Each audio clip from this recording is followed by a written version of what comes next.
Welcome. I am your host, Ramonda Jan, the founder of Women Thrive Media, visibility expert, and inspirational speaker. I founded this global community for women so every woman who is starting or running a business can feel like she has found a place to belong. So every woman is empowered to use her voice and share her message with the world. Hi, and welcome to today's podcast episode. Well, today we're talking about how to find your ideal client and get a quick yes. My guest today is Michelle Kvello. Hi, Michelle. How are you today? Hi, I'm good, thank you. I'm Good excited to be about. here. Yes, likewise. I am excited about this conversation because I think a lot of business owners and founders sometimes lose sight of who our ideal clients are. And we get so caught up in the businesses that perhaps we're not truly serving our clients. So today's conversation is going to expose some truth about finding your ideal client and getting a quick yes. So my guest today is Michelle Kvello. She's a founder of Lantern Partners, a virtual CFO firm working with founders, CEOs of startups and scale-ups. She has a personal love of driving entrepreneurs to financial success, and early in her own career, she realized there was a need for founders to have access to good commercial and strategic financial support. Also, Michelle is a speaker at the Women Thrive Summit, so I'm excited to have you on our stage in March. But Michelle, tell us, why is this an important conversation for founders to explore? Sure. The reason why it's such an important conversation is that I think a lot of the time when people start their own business, whether it's a consulting business or any kind of business really, they get far too caught up in what it is they do, what it is they can offer, without identifying what the problem is that they're solving for their client. And I think if there's one thing that to focus on with getting that ideal client, that's where you need to focus. And the amazing thing about being really clear about who your ideal client is that when you find your ideal client and when you start talking to them about the problems that they have that you're going to solve, that's when you get that really quick yes. And that's when you shorten your sales cycle, you refine your offering, you grow your business, and you get so much more efficient in terms of how you can deliver all of that gold. Yeah, absolutely. Yeah. I do find that, speaking to your ideal clients and their needs really shortens the sales cycle, and the quick yes it just happens because you're already speaking their language.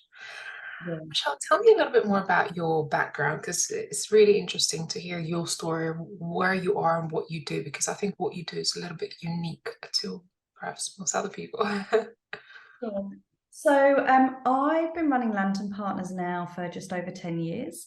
And so, as you said, we're a virtual CFO advisory business. And CFO, for those that, hate it when people use acronyms that I don't understand, CFO is Chief Financial Officer. So it's a very typical role within kind of a larger corporate. Every kind of big business has got a Chief Financial Officer. But what we do is we kind of deliver that for smaller businesses, because what I found was that what they're really missing is what I call the so what of their numbers. So they've got their tax accountant, they've got their bookkeeper or transactional accountant. So they have numbers, but then what do you do with it? And so that's kind of where we hit. So my background originally is chartered accountancy. So I trained at PricewaterhouseCoopers in London many, many moons ago. But then spent about 15 years within, the corporate sector, within industry, mainly within kind of media, marketing, technology businesses. But I always knew that I wanted to work for myself. I wanted to start my own business, but it actually took me a really long time to figure out what the value was that I could deliver, and how this, really quite niche finance angle could actually serve the business community. So I had to figure out, quite quickly who my ideal client was, why I was, what issue I was solving for them, But yeah, so been running for over 10 years now. Despite the still slightly English accent, I've been living in Australia for 20 years now. We service clients across Australia and also internationally. We're still quite boutique. We're a team of 10 and 80% female run, which is something I'm really proud of. Wow, especially in the financial sector. I mean, it's quite phenomenal to get those numbers, and also to deliver such a high level kind of service where, as you say, much bigger businesses start to look into CFO roles to be able to serve founders. And that's what I find really unique about what you do, because I think some businesses have a huge potential if only they start to look at their numbers and start to understand what they are, and make decisions with the numbers in mind as well. And we quite often work with solo founder CEOs.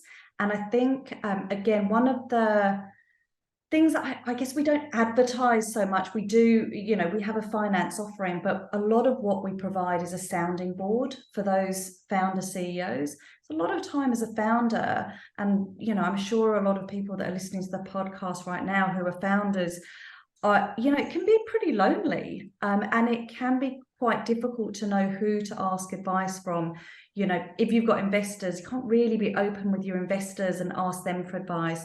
Your employees, you don't want to scare them, so you don't want to say, I don't know what to do next, even though as a founder, that's frequently what you're thinking. If you have a partner, your partner's probably sick and tired of you coming home and going, oh, okay, this about the business, that about the business.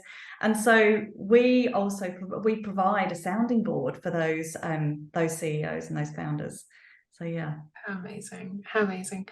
So we're talking about ideal client, and what other insights could you share about founders who wanting to build that long-term and financial success, in how to really ensure that their business are serving their ideal clients? Yeah. So I think the first thing to identify is what exactly is the problem that you're solving before you start kind of thinking about, what the services are that you provide. Think about the problem that you're solving. And if you're a consultant, particularly if you're a consultant coming out of a corporate environment, you can use your learnings from within corporate and to actually start identifying that. And then you broaden that out a little bit to who exactly has this problem. It might be an individual, or it might be another business. It could be, and then you kind of start drilling down on, what type of business, what type of individual, why is it a problem for them, and what's the specific pain that it's causing them. There's this great phrase that we work with a lot of venture capital and private equity people, and in venture capital there's a phrase that's often used, which is this company a vitamin or a paracetamol? And if you think about it, so what you really want is, when you've got that banging headache, you want the paracetamol. You don't want the vitamin that's kind of for the longer term health that might help you stop getting the headache, in a week's time. You need that paracetamol now. And so I think the closer you can get to that acute pain point for your ideal client, the more compelling what you have to offer is. And I think if you start thinking about it in those terms, it also helps you understand why it's so important. And then once you've kind of identified the pain for it, identified from a broader perspective the individual or the business, you start refining and refining and refining. If it's another business you're serving, typically what industry are they in? Typically, how many years have they been operating? What size are they, in terms of revenue or in terms of employees? Where are they based? So some businesses may be targeting other businesses in central business districts. Other businesses, you could be targeting businesses in remote or rural areas. And you start kind of just working through all these characteristics of who your ideal client is. And I think with a lot of new businesses, one really common trap is to be scared that you're going to be too niche, be scared that you are going to be servicing too small a market. And actually, what you find is the more defined your market can be, more defined your client can be, even though that's a smaller and smaller subset, they are the ones that are going to realize you're speaking directly to them, and they're just going to go yes. Whereas, you know, with any new business, particularly a consulting business, so kind of take a consulting business, right? The experience you've gained through your early career, there are a whole raft of things that you could do, a whole raft of things that you could help with. But the more specific you can get about that little niche where you're really, really powerful and where your advice is going to change the game for your client, that's where you concentrate. Yeah. So yeah, it's really powerful once you start distilling it like that. It's really a game changer, because I think when we try to serve mass audience or wide market, our message can really get lost. And when it comes to especially content and your attraction methods and marketing, you start to speak to everyone, but not anyone that has that acute pain, as you're saying, right? And then it's the message is not as important to that one person who you're trying to attract, because it kind of speaks to them, but it doesn't really quite get there. Yeah, it's like that cliche, right? You try and speak to everyone and you'll speak to no one. And it's so true. You just won't hit with anyone because you sort of get there with a really broad range of people. That's not what you want to do. And I think it can feel really tempting when you're starting your business to feel like you've got to be broad because you're just starting, and you know you want clients, and so you can do this, you can do this, you can do this. But also what that does, as well as kind of not speaking to anyone directly, you lose your focus and you lose, you know, running a business is hard, right?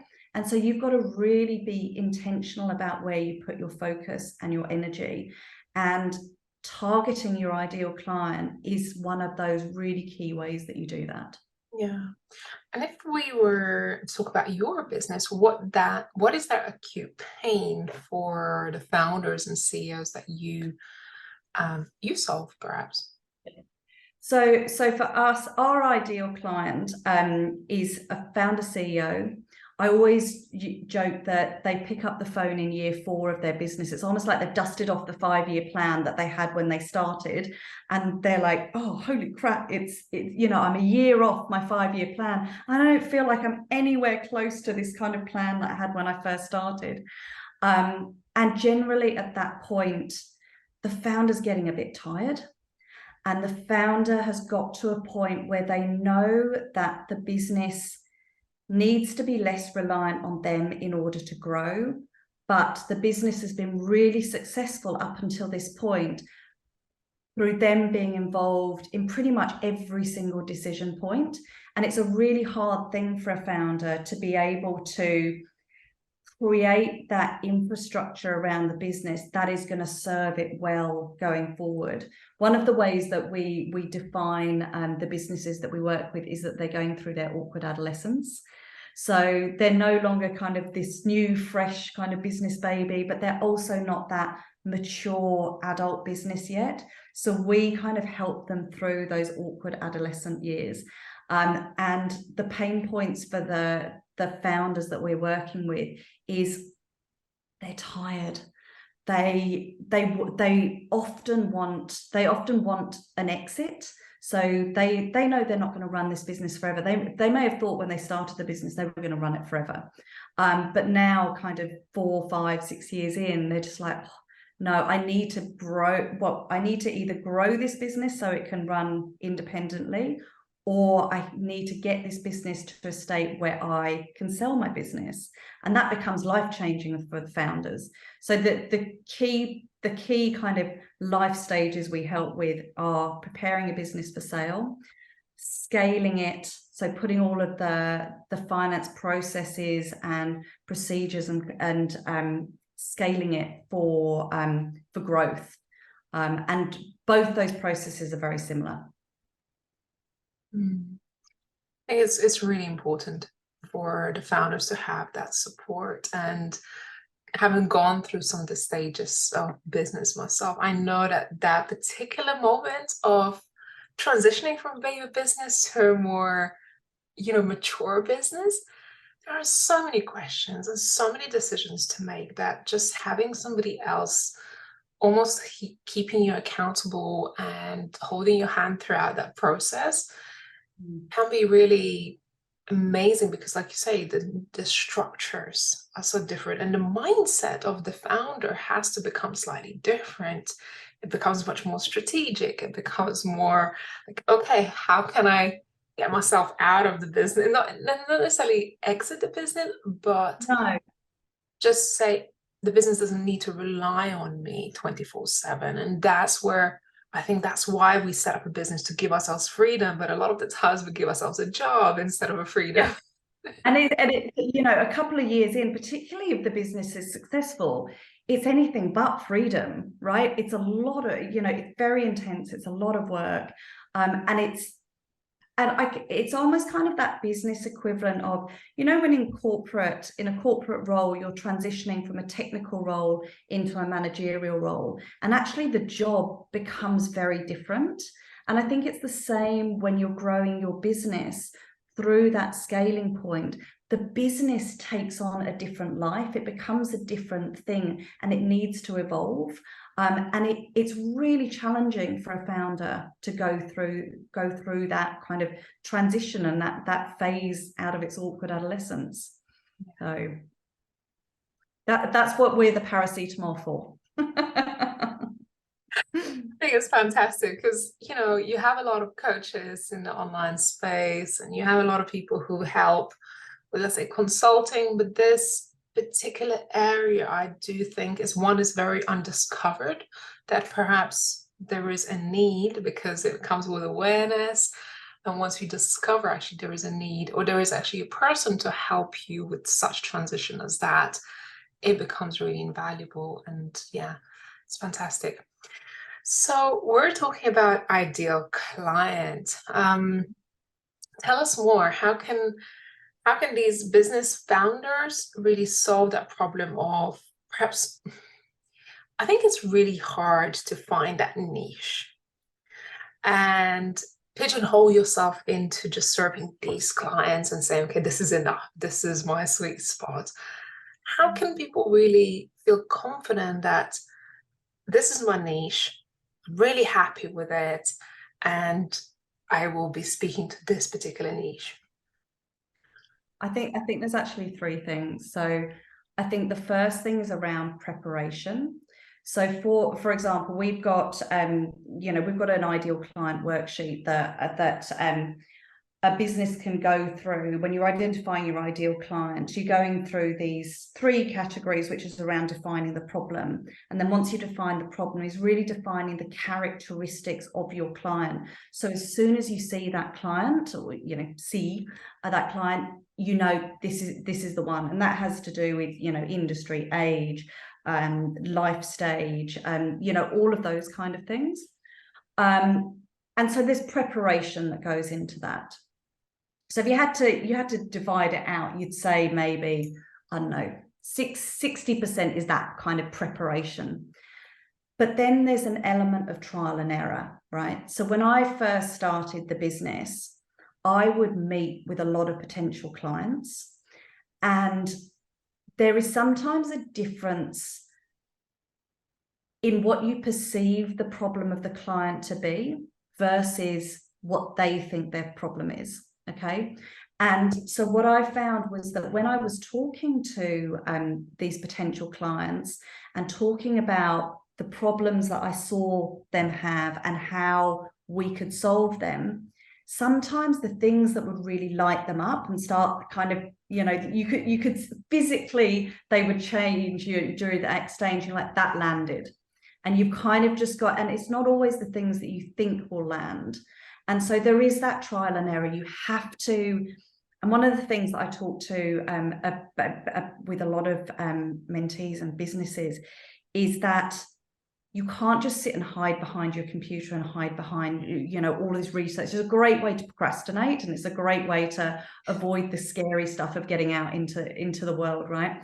But you have to go and talk to your potential clients, whether, you know, and I'm a huge fan of face-to-face, whether it's virtually face-to-face or, you know, whether it's really in person, and thank goodness we can all do that now. But you will see physically the change in your your ideal client's response when it lands for them, okay? And so that's the second piece, which is so critically important. And then the final piece is that if you have clearly identified your ideal client and you're able to clearly articulate what the problem is that you're solving for them, how you solve it, and why it needs to be you, why it needs to be now, they're just going to say yes. It's going to be that you had me at hello. So the real proof of it is they'll buy from you, and it will be quick. And they will, you know, they will be, you know, I've had clients sometimes that are like, yeah, where do we sign? When do we start? I'm like, but I haven't told you about all the stuff. And they're like, no, we get it. When do we start? And that's when you know, okay, I've got it now.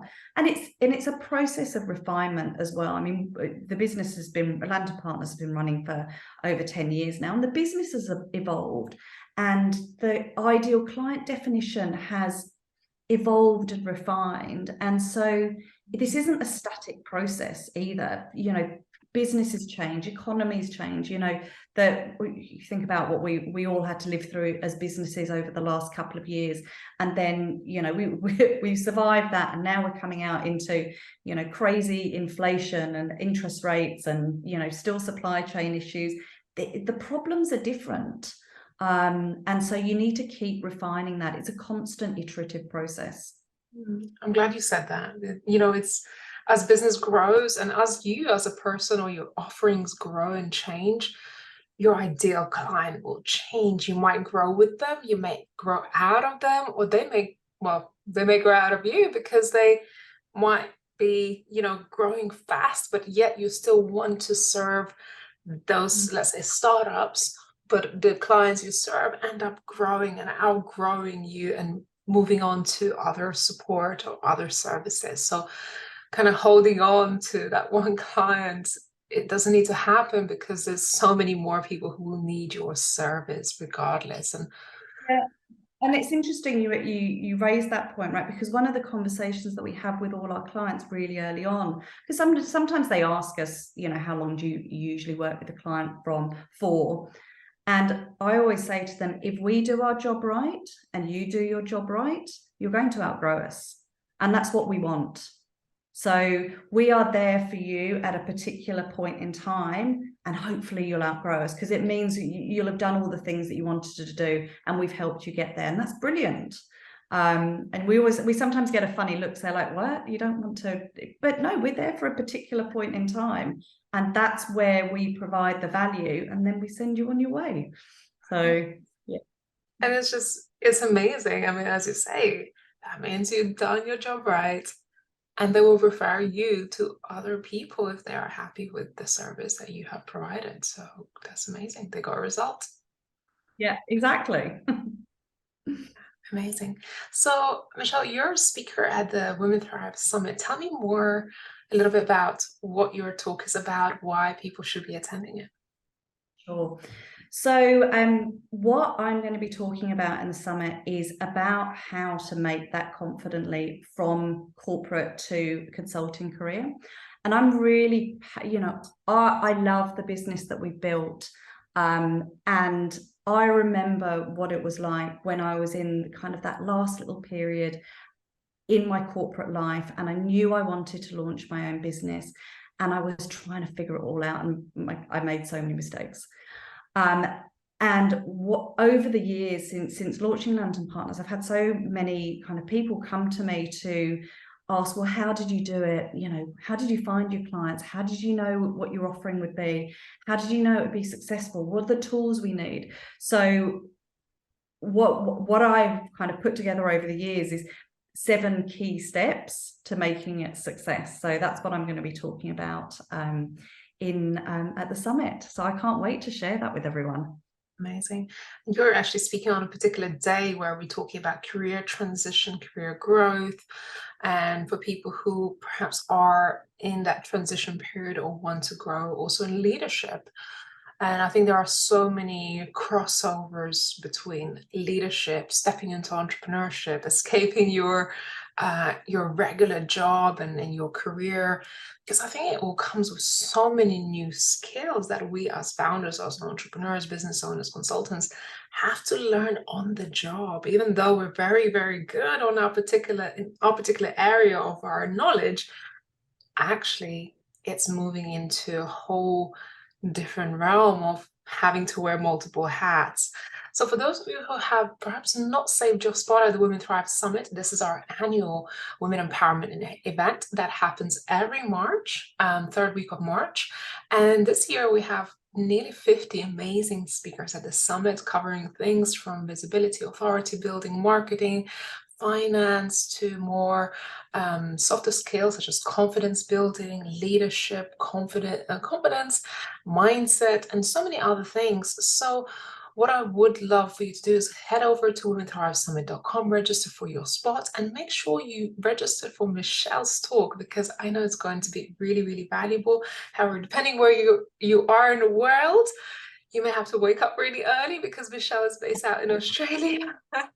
So if you're wanting to catch Michelle's talk, make sure you upgrade your ticket if it's not in your time zone so you can watch it on replay. Anything else I missed out, Michelle? I just love that whole thing of transitions. I feel like we're going to turn everyone into consulting butterflies. We're going to break everyone out of their cocoons. I'm really excited, really looking forward to it. Yeah, and I think events like this, as we're running it live, I think the beauty of it is people get to make those connections, actually, ask questions. So if they are sitting in the virtual, auditorium, they can actually raise their hand and be part of a discussion, learn from others. And it's not a static experience. It's very dynamic where you get to actually implement some of the things you're learning. And I know Michelle has some gifts and freebies for you as well. And actually, just for listening to this podcast as well, I know Michelle prepared you a juicy gift. So, Michelle, what are we sharing with our listeners today? So what I'm going to share is exactly that worksheet about defining your ideal client. So if you're ready to do that, download the ideal client worksheet and it will help you map through exactly how to get to that sweet spot. So I'm really excited to see what you will do with it. There you are. So we don't just send you off with a bunch of inspiration and ideas. We actually want to make it really practical and actionable. And if you feel inspired by this podcast, don't just switch over to doing something else. Grab this worksheet, get your pen and paper out and start writing it down, because I think it takes an action. It takes commitment and action to make a difference and to make a change. And I think truly for any business, whether you're in a transition period, whether you're starting out, whether you're already mature business, evaluating or reevaluating who your ideal client is could lead to a whole new area of opportunities in your business or your career. So, to all of you, thank you so much for listening. Before we go, Michelle, any last parting thoughts before we close out today's podcast? I just want to pick up on that last point about action, because that's a big thing for me whenever I'm talking on podcasts or events. Just if there's one thing that you can do today, no matter how small, do it. It's that grounding of actions that get you closer towards your goal. So however small it is, just do one thing today. Yeah, I think it really comes from that role of keeping your clients accountable and keeping them on track with their finances and their business success. So thank you for sharing that. Take action, everyone. You're so welcome. It was great chatting. All right, everyone, thank you so much for listening and staying up to this point. If you feel inspired by this conversation, please make sure you share it with somebody else. And hopefully we'll see you at the Women Thrive Summit. All Michelle's details and the gift that she just shared with you all is available in the show notes. So scroll down, make sure you follow Michelle, drop her a message just to say, hey, I've listened to this podcast. It was great. This is, I've taken the leap or I've taken the action. And if you need help, always reach out. We're here for you. Thanks, Michelle. I look forward to seeing you at the summit. Bye. Bye for now. Did you enjoy this episode? Share it with the world. Make sure to also leave a review and subscribe for future episodes.